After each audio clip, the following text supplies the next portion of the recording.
Po nani? Mukati mbila. Mukati mbila ko. Oye lisusu. Na lisusu meza musala ndenge ba chauffeur a DCS ba obima ko bula ndenge pe ngala obima ko luka kwa. Ah, mukati mbila. Mais uto kata uto bongisanga nzito kala mingi. Est-ce que be lisusu? Ebe bite na yeka po na tika ide régime ya hotela ndera yo kiti. Mais uta ukitsa pe mususu. Ukatelinga ma bakasa misatu ukiti régime wana ya mbila ale. Ukanyima $20 okay. Siko yo osenga galibele bupwani. Eze osenga batunyo sutoka bongo $20 ou bien? Ti zara ngobongo te na senga ba $10 ba $5 mais pas na yidi que za boss ndena senga $20 quoi. Ah! Siko so okoti mapango misatu na journée okangi journée hein? Ah 3 so na koti dia 3 par semaine. Dis-moi $60. Siko batu baluba ko misala.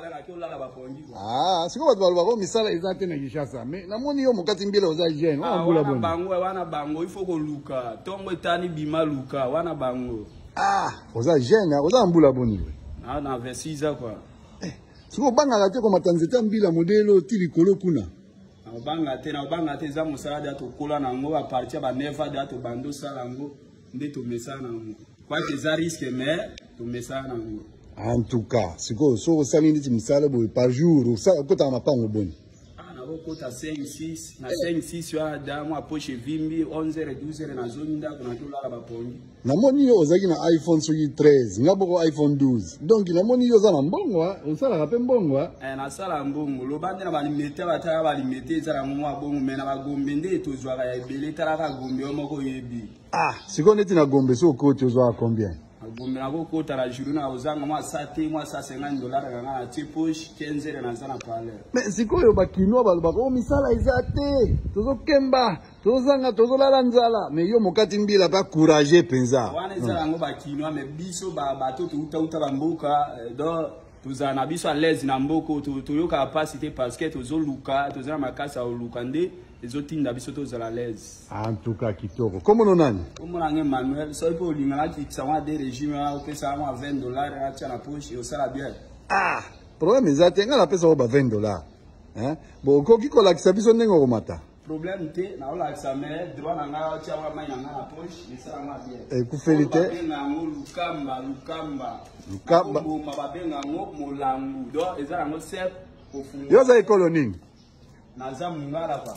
Oza mungala wapi? Mungala ya mboka bomboma. Ah. Kufungula eza ngo sep, kokanga pe eza ngo sep, to benga ngo setira suka. Donc eza ngo simple mais pour fungwa mais ça difficile. Bon, matana total na.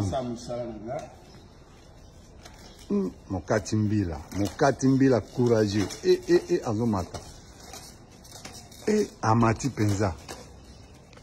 Azomata donc na mona comme si nazaka na mabele na otambola mabele quoi.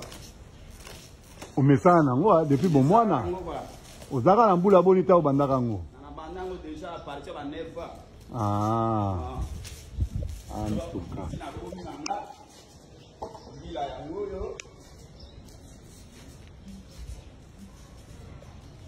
Bila yangoyo sala epani.